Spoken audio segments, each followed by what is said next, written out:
성령님 마음으로 보내 내 몸을 감싸며 주어지는 평안함 만족함을 느끼네. 사랑과 진리에 한 줄기 빛 보내 내 몸을 감싸며 주어지는 평안함 그 사랑을 느끼네. 모든 곳에서 난 예배하네. 어떤 상황에도 나는 예배하네. 부르신 곳에서 나는 예배하네. 어떤 상황에도 나는 예배하네. 내가 걸어갈 때 길이 되고 살아갈 때 삶이 되는 그곳에서 예배하네. 내가 걸어갈 때 길이 되고 살아갈 때 삶이 되는 그곳에서 예배하네. 신 곳에서 난 예배하네. 어떤 상황에도 나는 예배하네. 신 곳에서 나는 예배하네. 어떤 상황에도 나는 예배하네.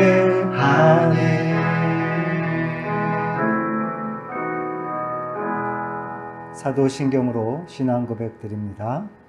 전능하사 천지를 만드신 하나님 아버지를 내가 믿사오며 그 외아들 우리 주 예수 그리스도를 믿사오니 이는 성령으로 잉태하사 동정녀 마리아에게 나시고 본디오 빌라도에게 고난을 받으사 십자가에 못 박혀 죽으시고 장사한 지 사흘 만에 죽은 자 가운데서 다시 살아나시며 하늘에 오르사 전능하신 하나님 우편에 앉아 계시다가 저희로서 산 자와 죽은 자를 심판하러 오시리라. 성령을 믿사오며 거룩한 공예와 성도가 서로 교통하는 것과 죄를 사하여 주시는 것과 몸이 다시 사는 것과 영원히 사는 것을 믿사옵나이다. 아멘.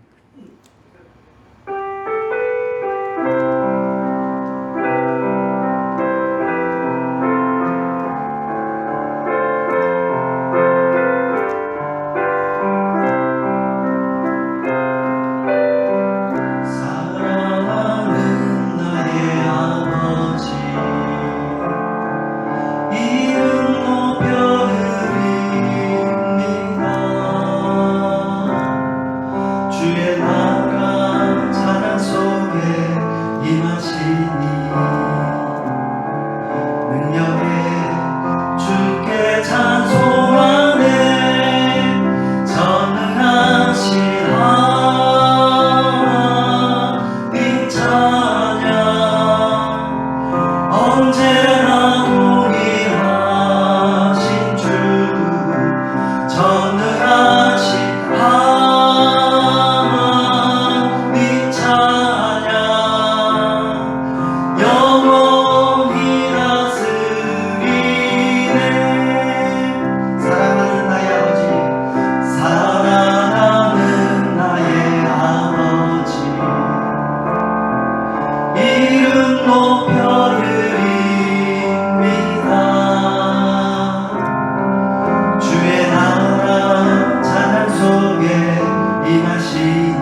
지켜주시네. 아무것도 두려워 말라. 아무것도 두려워 말라. 주 나의 하나님이 지켜주시네. 놀라지 마라. 겁내지 마라. 주님 나를 지켜주시네. 내 마음이 힘에 겨워 지칠지라도 주님 나를 지켜주시네. 세상의 험한 풍파 몰아칠 때도 주님 나를 지켜주시네. 주님은 나의 산성, 주님은 나의 요새, 주님은 나의 소망, 나의 힘이 되신 여호와. 아무것도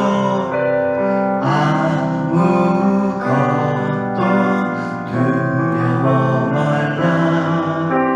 주 나의 하나님이 지켜주시네. 놀라지 마라. 겁내지 마라. 주님 나를 지켜주시네. 내 맘이 힘에 겨워 지칠지라도 주님 나를 지켜주시네. 세상의 험한 풍파 몰아칠 때도 주님 나를 지켜주시네. 주님은 나의 산성, 주님은 나의 요새, 주님은 나의 소망, 나의 힘이 되신 여호와. 주님은 나의 산성, 주님은 나의 요새, 주님은 나의 소망, 나의 힘이 되신 여호와.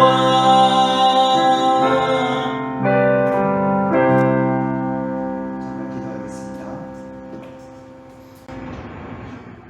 참 좋으신 아버지 하나님, 참으로 여러 가지 경황 중에 우리를 지켜주시고 보호하여 주셨다. 오늘 이렇게 예배 드릴 수 있도록 이끌어 주시니 감사합니다. 우리가 한 장소에 모이지 아니하고 각자의 처소에서 예배하지만 어느 곳에서 예배하면 문제가 아니요 우리가 어떤 마음으로 하나님을 대면하는 것이 더 중요한 것인 줄 깊이 이해하게 하시고 정말 온 마음으로 하나님을 만날 수 있도록 주님 축복하여 주옵소서. 이 산에서도 저 산에서도 아니요 오직 신령과 진정으로 예배하라는 주님의 말씀을 우리가 기억하게 하시고 오늘의 이 예배를 통하여 하나님 영광 받으시며 우리가 하나님을 대면함으로 하나님의 인격이 하나님의 말씀이 우리 안에 좌정될 수 있도록 주님 축복하여 주옵소서. 이 나라 이 민족을 불쌍히 여겨 주시길 원합니다. 이 어려움 속에서 우리가 잘 견뎌내게 하시고 마땅히 배울 바를 배우게 하시며 하나님의 주권과 우리 인간들의 연약함을 깊이 이해하며 하나님 앞에 어떤 모습으로 살아가야 할지 깊이 깨달을 수 있도록 주여 도와주옵소서. 특별히 한국교회를 불쌍히 여겨 주시길 원합니다. 우리가 교회다움을 잃어버리지 아니하도록 주님 붙들어 주시고 교회가 교회의 길을 올바로 걸어가며 하나님의 영광을 드러낼 수 있도록 주님 함께하여 주옵소서. 오늘의 예배 가운데 주님 영광 받으시기를 원하며 예수님의 이름으로 기도합니다. 아멘.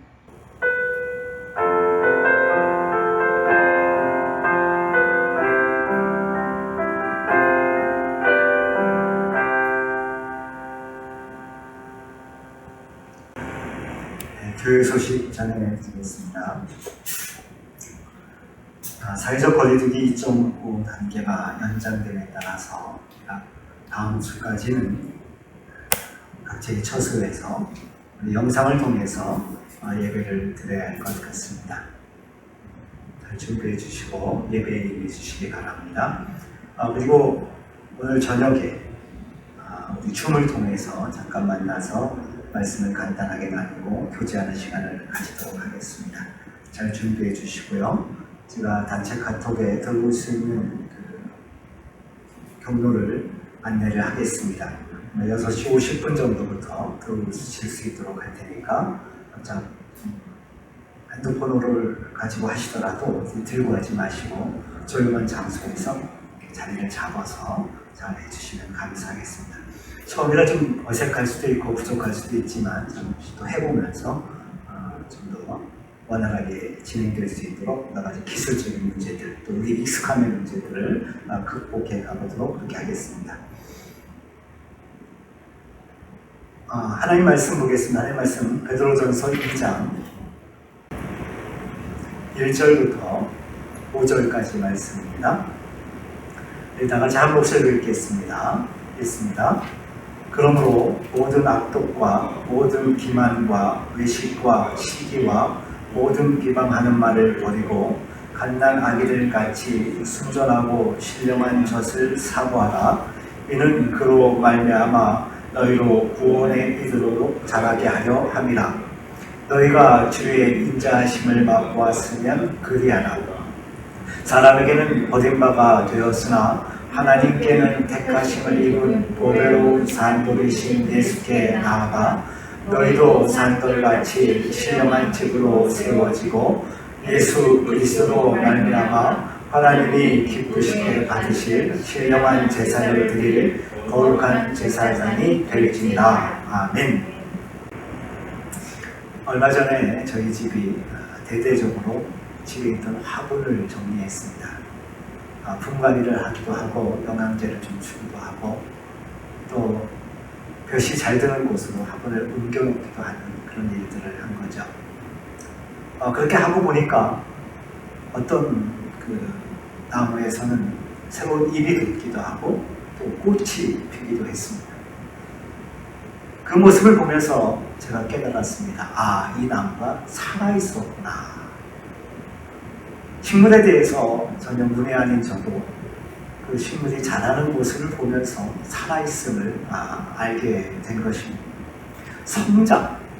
성장은 생명을 인식하게 하는 필요 충분 조건입니다.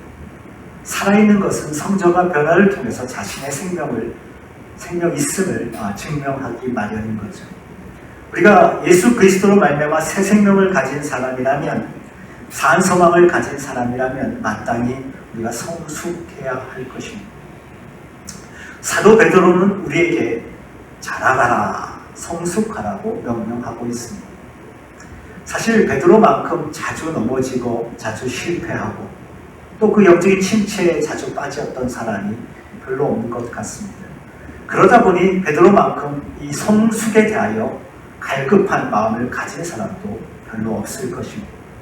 그래서인지 사도 베드로는 이 베드로 전서뿐 아니라 자신의 마지막 유서와도 같은 베드로 후서 그리고 베드로서의 3장 18절 마지막 구절에서도 우리에게 오직 우리 주 예수 그리스도 그 예수 그리스도의 은혜와 그를 아는 지식 가운데 자라가라 라고 명령하고 있습니다. 그리스도인이 자라감, 이것은 명령되어지는 일입니다. 특별히 사도 베드로가 오늘 본문을 시작하면서 2장 1절에 그러므로라고 시작합니다. 이 그러므로라는 말은 1장을 받는 말인데 1장에는 우리가 구원받은 사람임을 말하는 구절들이 많습니다. 우리가 구원받았기 때문에 자라가야 한다라고 말하는 것입니다. 구원은 예수 그리스도로 말미암아 새로운 생명을 받는 것입니다. 새로운 생명을 받은 우리는 이제 자라가야 한다는 이야기를 하는 것입니다. 우리가 받은 구원은 결코 완성된 구원이 아닙니다. 그렇기 때문에 완성을 향하여 계속해서 나아가야 하는 것입니다. 완성되지 않았다면 불완전한 것인가? 그렇진 않습니다. 여러분, 갓난 아기가 태어났습니다. 사람인가요? 예, 분명 사람입니다. 그러나 이 아이가 정말 사람스러운 사람이 되기 위해서는, 사람다운 사람이 되기 위해서는 분명 사람이지만 자라가야 합니다. 아기가 아무리 귀엽고 예뻐도 그 아이가 자라가지 않는다면 참 심각한 문제가 되는 것입니다. 구원을 경험한 사람의 최대 과제는 구원이 완성되도록 자라는 것입니다. 그래서 사도 베드로는 3절에서 너희가 주의 인자하심을 맛보았으면 그리하라라고 말합니다. 그렇다면 내가 어떻게 자라갈 수 있는가? 어떻게 성숙할 수 있는가? 사도 베드로가 아주 분명하게 우리에게 알려줍니다. 2장 1절 말씀 우리가 같이 한번 읽겠습니다. 1절입니다. 그러므로 모든 악독과 모든 기만과 외식과 시기와 모든 비방하는 말을 버리라 라고 말합니다. 성경이 지금 억제하라, 줄이라 라고 말하지 않고 버려야 한다 라고 말합니다. 여기 버린다는 것은 옷을 벗다 라는 말과 같은 말. 그러니까 옷을 반쯤 벗으면 참 이상하지 않습니까? 완전하게 벗어야 하는 것입니다. 그리고 우리가 버려야 할 그 항목들을 이야기해 줍니다. 가장 먼저 나오는 항목이 악독입니다. 부당한 방법에 근거해서 목적을 성취하려고 하는 것을 악독이라고 말합니다. 사도행전 8장에 보면 사도 베드로가 악독하다라는 표현을 사용합니다. 22절, 23절 말씀입니다. 그러므로 너희 이 악함을 회개하고 주께 기도하라. 혹 마음에 품은 것을 사하여 주시리라. 내가 보니 너는 악독이 가득하며 불의에 매인바 되었도다. 여기 사도 베드로가 너는 악독이 가득하다라고 말했을 때 이 너라는 사람은 시몬입니다. 이 시몬이 사도들이 권능을 행하는 모습을 보면서 그것을 돈을 주려고 사려고 합니다. 그러자 베드로가 악독하다라고 말하는 것입니다. 부당한 방법으로, 잘못된 방법으로 목적을 성취하려고 하는 것, 이것을 악독이다라고 표현하는 것이죠. 그래서 우리식으로 말하면, 아주 일상생활 속에서 말하면 우리가 열심히 일하지 않고 돈을 벌려고 하는 것도 악독에 속하는 것입니다. 학생이 공부하지 않고 컨닝을 통해서 성적을 올리려고 하는 시도를 하는 것, 그것도 악독에 해당하는 것입니다. 이 마음을 버려야 성숙할 수 있다고 말합니다.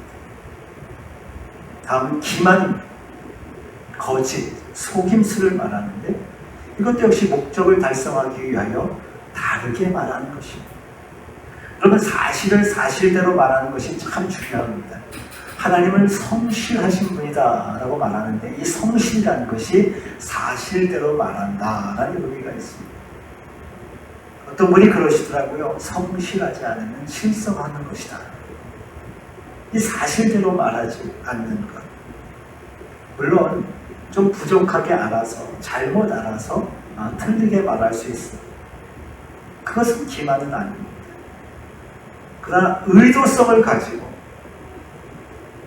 잘못 말하는 것, 다르게 말하는 것, 이것이 기만입니다. 악독한 사람이 주로 사용하는 수단 중에 하나가 이 기만이죠.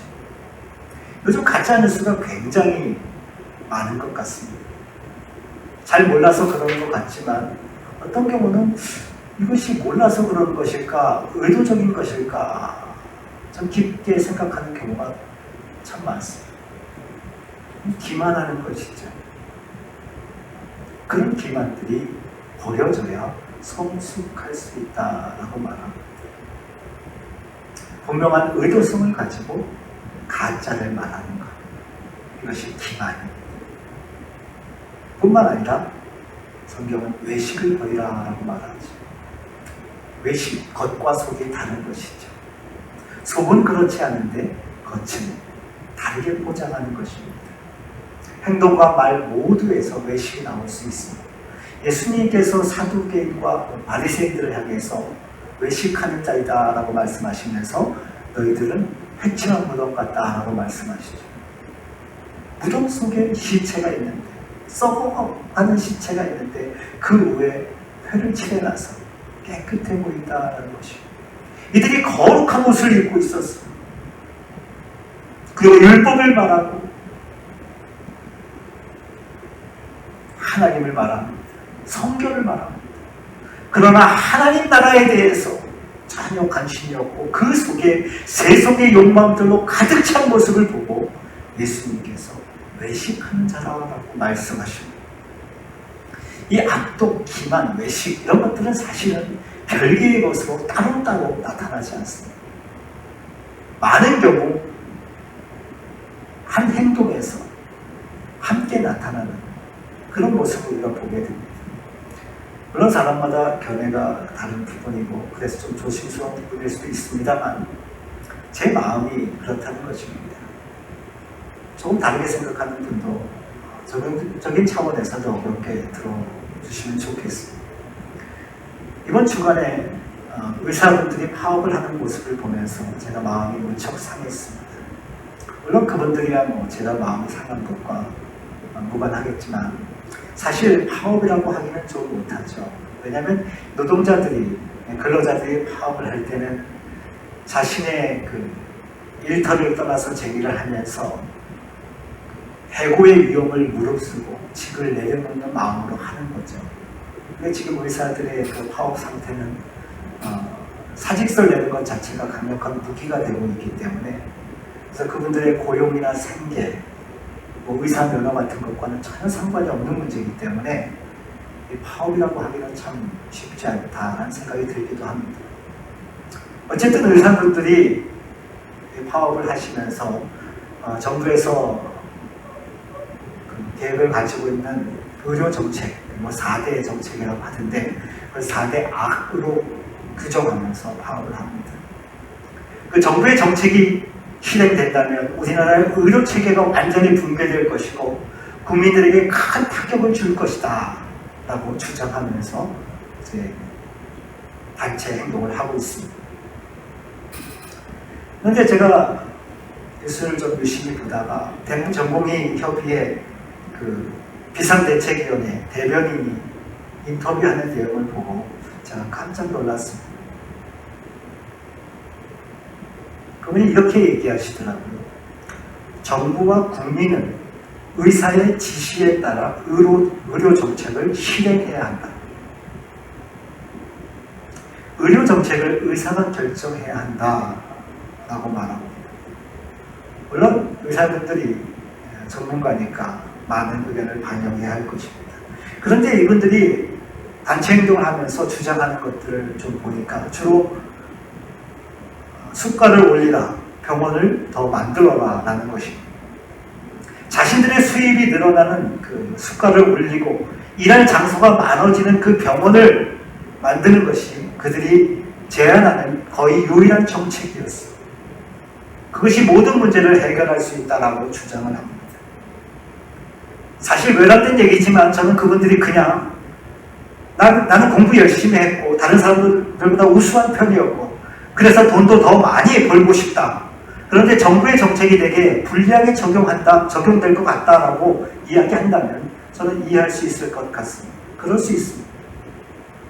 그렇지 그렇게 행동하는 것이 옳으냐 그르냐 하는 문제를 가지고 또 논의할 수도 있겠지만 사실은 단체 행동이라는 것은 파업이라는 것은 자신들의 이익을 위해서 하는 것이기 때문에 그런 관점을 가지고 그런 주장을 하면서 파업을 한다면 그래도 나름 이유가 있는 것이니 이해를 하겠어. 제가 무조건 비판할 수만은 없을 것이고.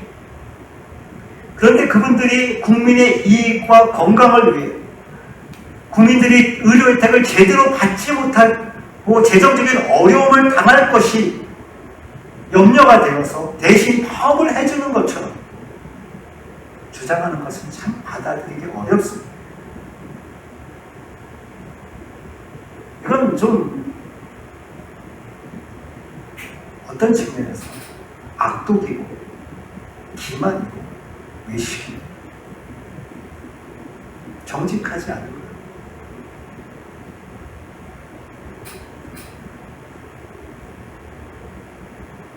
그리스도인은 그럴 수 없습니다.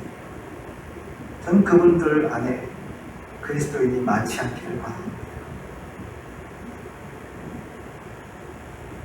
사실 의사분들은 아니죠. 단체적으로 그렇게 하기 때문에 드러나는 것이지 우리의 삶 속에서 우리가 목적을 성취하기 위해서 얼마나 많이 부당한 방법을 도용하고 사실을 다르게 말하고 자신은 아닌 것처럼 하고 있는지 우리가 스스로를 살펴봐야 할 것입니다. 나가서 사도 베드로는 시기를 버리라고 말합니다. 다른 사람의 성공 그리고 복에 대해서 질투하는 마음입니다. 대제사장들이 예수님을 빌라도에게 넘겨주는데 그 넘겨주는 이유, 원인이 무엇입니까? 이 시기였습니다. 예수님께서 다른 사람들에게 많은 인기를 얻고 자신들의 가르침보다 그 예수님의 가르침에 사람들이 주목하기 시작하자 이 대제사장들이 시기하여 예수님을 죽음의 자리에 몰아넣습니다. 이 외식과 시기는 다른 사람을 의식할 때 우리가 하나님을 바라보지 않고 다른 사람을 바라보기 시작할 때 나타나기 시작합니다. 또 버려야 할 것은 비방하는 말이다 하는 말.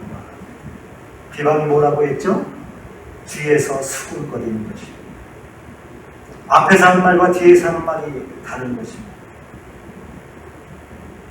앞에서 할 수 없는 말은 뒤에서도 안 하는 게 좋습니다.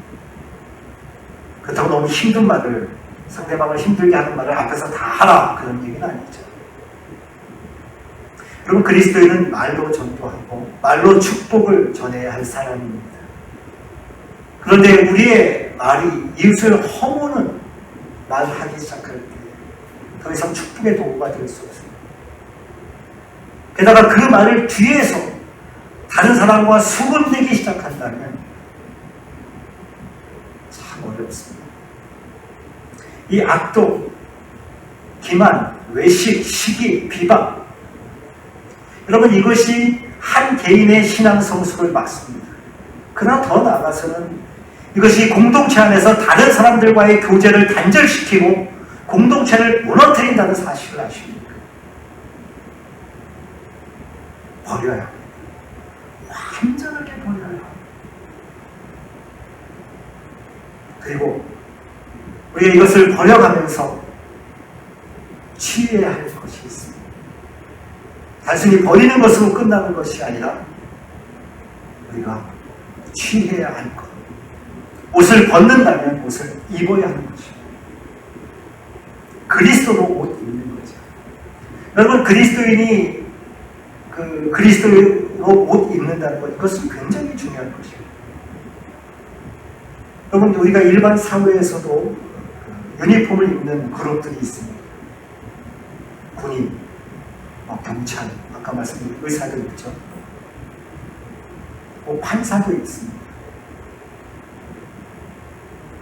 일상생활에서는 안 입다가 그 직을 수행할 때는 유니폼을 입습니다.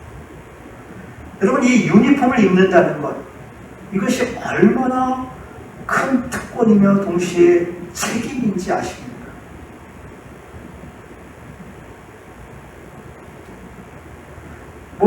운전하는 사람이 그래서는 안 되겠지만 간혹 이렇게 신호를 어기고 지나가는 수도 있습니다.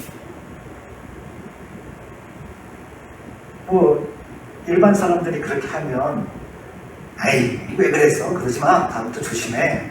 이런 정도 얘기하고 좀 구박하고 끝납니다. 여러분 보십시오. 그래서 뭐 판사가 그렇게 했다고 생각해 보십시오.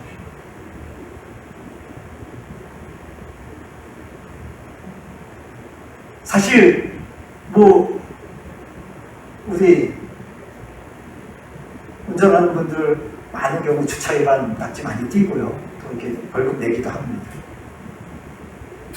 근데 어떤 뭐 대법관 후보가 나왔는데 청문회에서 막 다뤄지다가 주차 위반해서 벌금 내고 이런 거 나와보십시오. 어떻게 됩니까? 결격사유가 되고 막 논란이 되죠. 똑같은 일을 해도 제복을 입는 사람, 유니폼을 입는 사람 경우가 다른 것입니다. 의사분들이 억울해도 어쩔 수 없어요. 그분들이 제복을 입기 때문에 그렇습니다. 사실 목사도 그렇고요. 그리스도인도 그리스도로 옷 입는 거죠. 이 시대의 그리스도인들이 하나님의 교회가 이렇게 많이 비난받는 건 억울해할 수 있습니다만 뭐 다른 것에 비해서 좀 불공평하다고 말할 수 있습니다만 어쩔 수 없습니다. 우리가 그리스도 옷 입은 사람들이기 때문에 기준이 다를 수밖에 없어요. 옷 입어야. 근데 이 옷 입는 문제를 사도 베드로는 사모하는 것으로 표현합니다. 2장 2절 말씀. 2절 말씀 우리 같이 한번 읽어보겠습니다. 읽습니다. 시작. 갓난 아기들 같이 순전하고 신령한 젖을 사모하라. 이는 그로 말미암아 너희로 구원의 이름으로 자라게 하려 함이라. 아멘. 여기 순전하고 신령한 젖. 이건 계략이 없고 이성적인 하나님의 말씀을 말하는 거죠. 그 말씀을 사모해야 된다. 그 말씀을 욕구해야 된다라고 말합니다. 여러분 1장 23절 말씀 보면 우리가 거듭난 것이 하나님의 말씀으로 된 것이다 라고 나옵니다. 하나님의 말씀으로 새로운 생명을 얻은 우리는 하나님의 말씀으로 자라갈 수 있습니다. 하나님의 말씀을 사모하되 어린아이가 갓난아이가 젖을 사모하듯이 사모해야 한다고 말합니다. 여러분 갓난아이는 자기가 배부를 때까지 젖을 먹고 배부른 다음에야 비로소 만족하며 잠에 듭니다.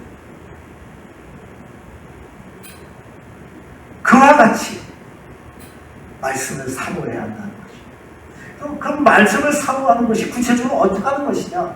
여러분이 다 알고 있는 것입니다. 아주 단순합니다. 말씀을 듣는 것입니다. 말씀을 듣는 기회를 자주 가져야 합니다. 자주 들을수록 가까워집니다. 바울은 믿음은 들음에서 나오고 들음은 그리스도의 말씀으로 말미암는다라고 표현합니다. 물론 요즘 좀 판별해서 들어야 할 말씀들이 많은 것도 사실입니다. 그러나 이 시대 얼마나 우리가 말씀을 듣기 쉬운 시대에 삽니까? 말씀을 많이 들어야 뿐만 아니라 말씀을 규칙적으로 읽어야 합니다.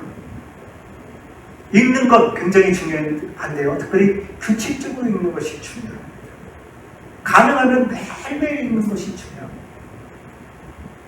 그런 말씀을 연구해야 되죠. 사도행전 11장에 보면 사도 바울이 베레아 사람들을 가리켜서 뭐라고 말합니까? 너희들이 간절한 마음으로 말씀을 받고 이것이 그러한가요? 하여 날마다 상고했다. 날마다 말씀을 연구했다. 그래서 너희들이 너그러운 사람임을 보여주는 것이다. 이 너그럽다. 예전 성경은 신사적이다 라고 표현을 했는데 그것이 폭이 큰 사람이다 라는 뜻이에요. 참 좋은 사람이다 라는 뜻이에요. 그 말씀을 암송해야 되죠. 말씀이 완전히 내 것이 되기 위해서는 애울 필요가 있는 것입니다. 그래서 시편 119편 1절 11절에서 이렇게 말합니다. 내가 주께 범죄하지 아니하려 하여 주의 말씀을 내 마음에 두었나이다. 이 말씀 암송에 대한 이야기가 나올 때마다 제가 꼭 하는 말이 있습니다. 여러분 암송되어서 우리의 머리와 마음에 말씀이 남아 있어야 그 말씀을 적용하고 지킬 수 있습니다. 어떤 상황이 벌어지면 이 상황에 대한 하나님의 말씀이 무엇인지 이미 들어와 있어야지 이 상황을 설명하는 말씀을 그때 성경책을 펴놓고 찾기 시작하면 이미 때는 늦습니다. 말씀이 내 삶 속에 적용되지 않는 가장 큰 이유는 말씀을 암송하지 않기 때문에 때문에 그렇습니다. 외우는 말씀이 적용되는 말씀이 됩니다. 말씀을 또 묵상해야 되죠. 들은 말씀, 읽은 말씀, 연구한 말씀, 암송한 말씀을 묵상하는 것입니다. 이 말씀이 실현되기 위해서는 어떻게 되어져야 할까? 왜 삶의 현실 속에서 이 말씀이 실현되지 않을까? 신음하며 고민하는 그 묵상. 그리고 이 모든 것을 다 의미 있게 만드는 중요한 마지막 한 가지 뭡니까? 말씀을 지키는 거죠. 말씀을 사모하는 사람들은 이렇게 합니다. 만약 우리가 그리스도인이라고 말하면서 이 말씀을 사모하지 않으면 어떻게 될 것 같습니까? 질문이 좀 어려운가요? 질문을 바꿔볼까요? 아이들이 밥을 먹지 않으면 어떻게 됩니까? 아주 간단하게 답이 나옵니다. 죄송합니다만 신앙 성수는 교회 다니는 횟수에 연수에 비례하지만은 않습니다. 그가 얼마나 말씀을 사모하는가 그에 따라 달라집니다. 말씀을 사모하지 않으면 잘하지 않습니다. 말씀을 사모하지 않기 때문에 엄마 손을 붙들고 가야만 하는, 엄마 손을 붙들어야만 유치원에 등원할 수 있는 그 유아들처럼 교회에 출석하는 것조차도 스스로 못하는 20년차 유치원생들이 나오는 것입니다.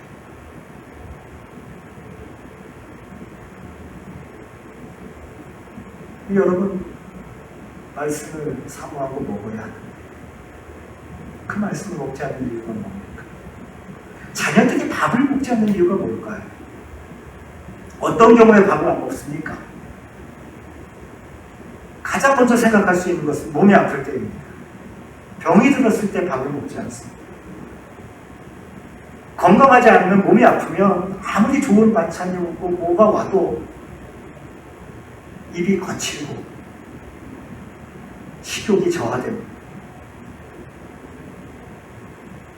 입안에 온통 가시가 도는 것 같고 안 먹히죠.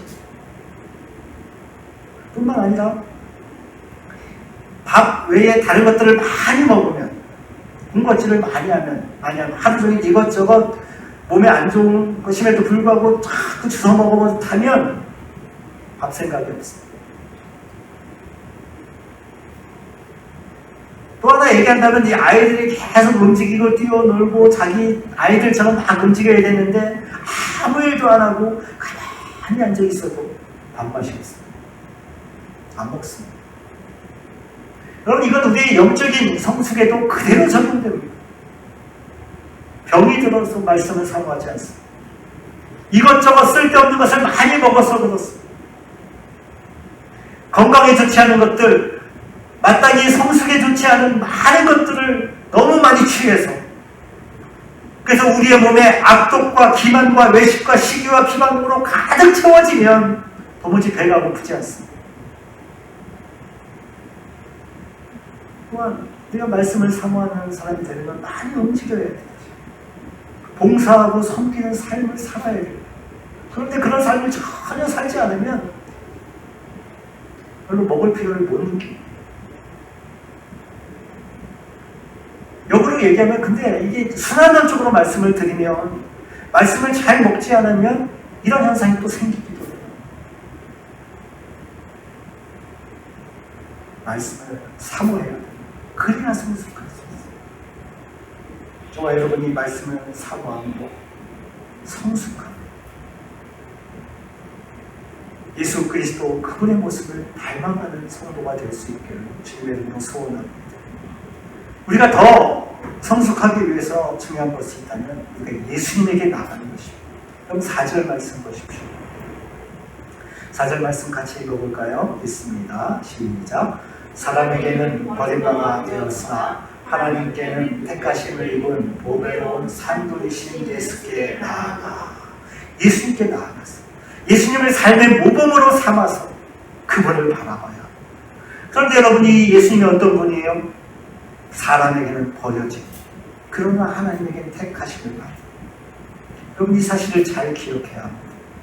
우리가 바라보고 따라가야 할 그 예수님은 사람들의 선택이 아니라 하나님의 선택을 받은 분이에요. 우리가 구원을 이루기 위하여 추구해야 할 것은 흔히 사람들이 좋아하는 것이 아닐 수 있습니다. 구원의 여정은, 구원의 성숙의 여정은 사람들이 걷기 좋아하는 그런 길이 아닐 수 있습니다. 예수님께서 십자가에 달려 죽으실 때 사람들은 예수님을 비웃었습니다. 조롱했습니다. 예수님께서 걸으신 길들, 그 길들을 사람들은 추천하지 않았습니다. 예수님의 제자들조차도 예수님께서 걸으셨던 그 길을 막았었습니다. 우리가 이런 예수님에게 나아가야 합니다. 어떤 경우 사람들이 막아서는 사람들이 보기에 합리적이지 않다고 말하는 그 길을 걸으신 예수님을 따라가야 합니다. 우리가 이 예수님을 따라가면 그 예수님을 하늘 보좌까지 올리신, 그 예수님을 다시 살리시고 하늘 보좌 우편에 앉게 하신 그 하나님이 우리와 함께 하실 것입니다. 하나님이 이끌어 주심으로 말미암아 우리가 잘하게 됩니다. 여러분, 5절 말씀을 보십시오. 5절 말씀 같이 읽습니다. 시작. 너희도 산돌같이 신령한 집으로 세워지고 예수 그리스도로 말미암아 하나님이 기쁘게 받으실 신령한 제사를 드릴 거룩한 제사장이 될지니라. 산돌같이 신령한 집으로 세워지고, 이 살아있는 돈을 말하는데, 여러분, 우리가 그 하나님의 이끄심으로 말미암아 성숙해지는데, 우리의 성숙이 벽돌로 가정하면, 돌로 가정하면 단단한 돌, 좋은 벽돌이 되는 것은 아니다. 벽돌과 벽돌이 서로 연합하여 집을 짓는, 집으로서의 성숙까지 나아간다고 말합니다. 각 개인이 연합해서 공동체의 성숙을 이룬다는 말입니다. 다른 그리스도인들과 연합하여 함께 하나님 나라를 세우는, 하나님의 교회를 세우는 자리까지, 그래야 하나님께서 기뻐하시는 거룩한 제사를 드리는 자리까지 나아갈 수 있다고 말합니다. 여러분, 단순히 종교의식을 타고나게 수행하는 것이 성숙은 아닙니다. 최고의 종교의식을 행하면서도 하나님의 준엄한 책망을 들었던 이스라엘을 기억해야만 합니다. 하나님의 의와 공평과 자비와 사랑과 긍휼을 버려버림으로 말미암아 그들이 행한 모든 종교적 의식이 하나님 앞에서 오히려 악한 것이 되었던 이스라엘.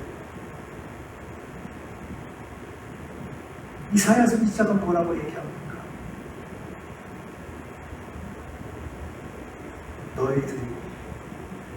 너희들이 그 제사의 동물에 타는 냄새가 역겹다고 표현합니다.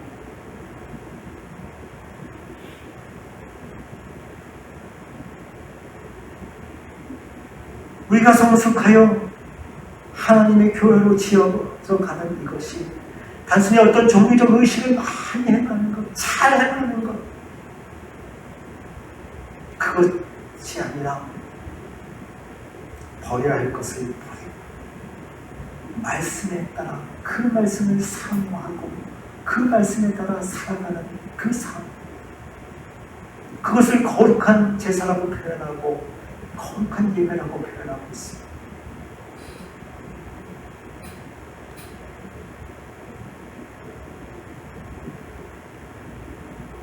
우리 시대에 만큼 예배에 대한 논쟁이 많은 시대가 별로 없었던 것 같습니다. 지금은 대면 예배와 비대면 예배에 대한 논쟁이 많습니다.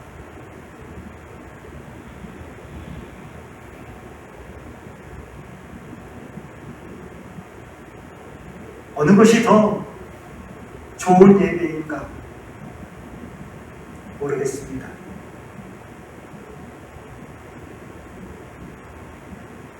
정확하게 우리가 알아야 할 것은 대면 예배가 좋은 것인가 비대면 예배가 좋은 것인가, 이런 문제가 아니라 예루살렘 성에서 예배할 것인가 그리신산에서 예배할 것인가의 문제가 아니라 우리의 삶이 정말 버릴 것을 버리고 하나님의 말씀을 사모하는 그런 삶인가, 그 삶으로 드려지고 있는가,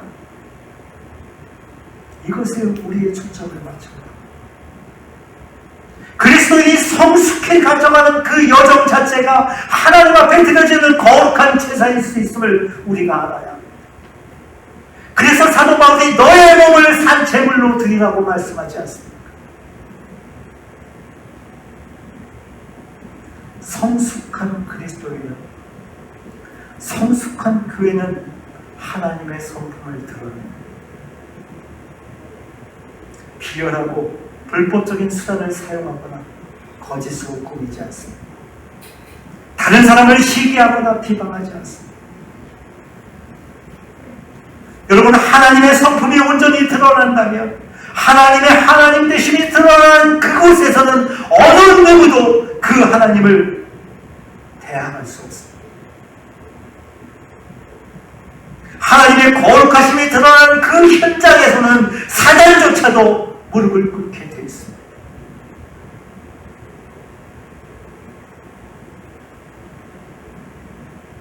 요즘 우리의 수준과 실력이 적나라하게 드러나고 있습니다.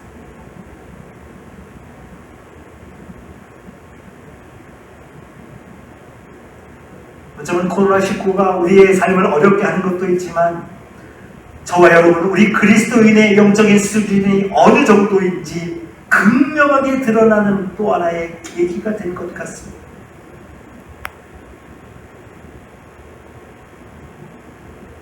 적나라하게 드러난 우리의 성숙의 정도를 바라보면서 참으로 부끄럽고 죄송스럽습니다. 이 아픔의 시간이 탄식을 넘어서 정화와 성숙의 시간이 될 수 있기를 소망합니다. 이것을 위하여 우리가 버릴 것을 버려야 합니다. 말씀을 사모해야 합니다. 세상 사람들은 버림받은 그 예수님에게 나아가야 합니다. 이 과정을 통하여 하나님의 뜻이 무엇인지, 하나님의 백성다움이 무엇인지, 하나님의 교회는 어떠해야 하는지 다시 분명하게 확인해야 합니다. 이것을 확인하고 우리가 황제의 길을 걷기를 거부하고 우리의 주 되신 예수 그리스도 그분께서 걸으셨던 십자가의 길을 걷는 삶을 살아가기 시작할 때에 우리는 성숙할 것이고, 우리의 성숙이 교회의 성숙을 만들어낼 것이고, 교회의 성숙함으로 인하여 교회를 통하여 하나님의 성품이 드러날 것이고, 하나님의 성품이 드러난 교회를 향하여 세상은 무릎을 꿇고 머리를 조아리게 될 것입니다. 저와 여러분이 이 성숙의 여정을 걸을 수 있기를 바랍니다. 수고스럽다가 아프더라도 이 길을 함께 가십시다. 이 길을 걷는 주의 백성들에게 하나님의 은혜가 차고 넘칠 것입니다. 기도하겠습니다.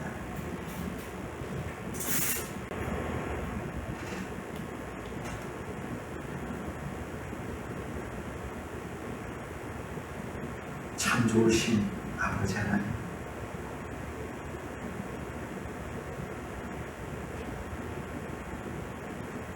우리가 하나님 앞에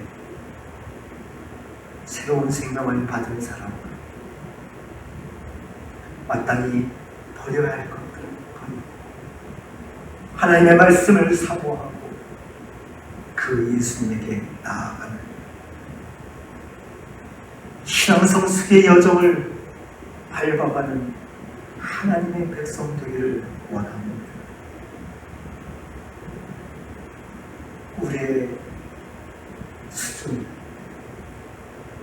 우리의 부족한 실력 그대로 드러나고 하나님의 영광이 가려지는 이 안타까운 현실을 보면서 우리가 다시 한번 주님 앞에 무릎을 꿇게 하시고 주님을 바라보며 주의 말씀을 붙들고 마땅히 버릴 것을 버리는 삶으로 나아갈 수 있도록 주님 우리를 이끌어 주옵소서. 주께서 우리와 우리 한국 교회를 이끌어 주시고 회복되고 더 성숙되는 그런 모습으로 하나님 앞에 나아갈 수 있도록 주여 복 주옵소서. 감사하며 예수님의 이름으로 기도합니다. 아멘.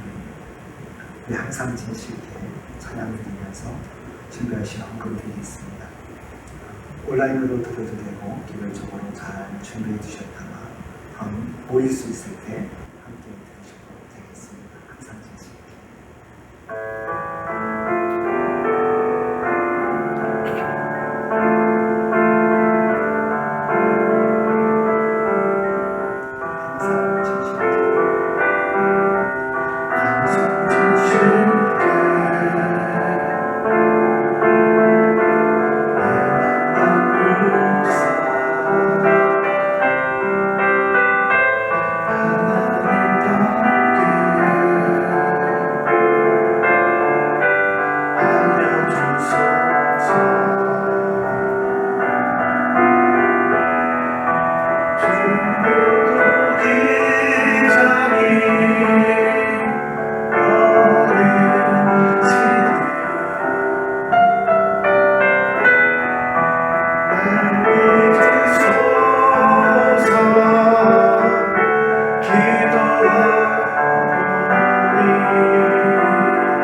하나님 아버지, 오늘 시간 우리가 예배하며 내 마음을 담아 여러 가지 방식으로 예배를 드립니다.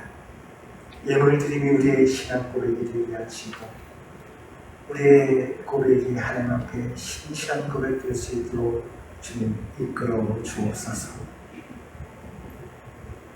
지금은 우리 주 예수 그리스도의 은혜와 하나님 아버지의 그 크신 사랑과 성령 하나님 함께 하시니 마땅히 버릴 것을 버리고 말씀을 사모하고 그 예수 그리스도 앞에 나아가며 성숙하여 하나님의 성품을 이 땅에 드러내기 원하는 주의 백성들 가운데 하나님의 교회 위에 지금부터 영원까지 함께 있을지어다. 아멘.